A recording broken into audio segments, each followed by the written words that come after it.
Cold wallets are considered one of the most secure ways to store cryptocurrencies and to make transactions. To use the cold wallet, you must have two devices, with one of them completely dedicated to the cold wallet.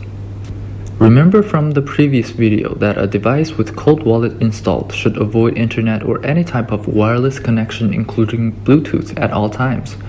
To conduct transactions on a cold wallet, you must first create or import a wallet address on a cold wallet. The process is similar to a hot wallet in the previous video.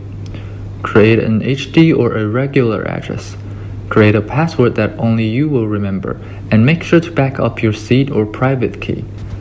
Because cold wallets are security centered, you should try to avoid screenshots at all times and remember the seed or write them down by hand.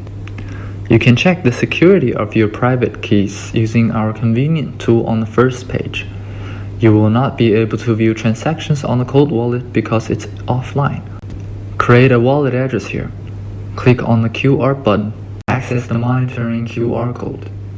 Now on the hot wallet, select Monitor Primecoin Cold or Monitor Cold HD account based on what you have generated on the cold wallet.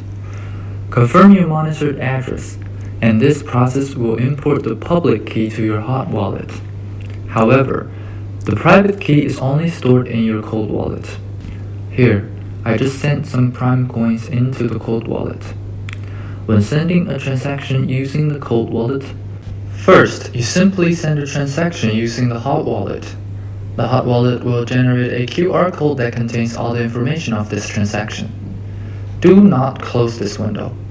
Select Sign Transaction in the Settings page of the cold wallet. Scan this QR code, and you will be able to view the transaction details. Click Sign Transaction, and there will be a signed QR code generated on the cold wallet.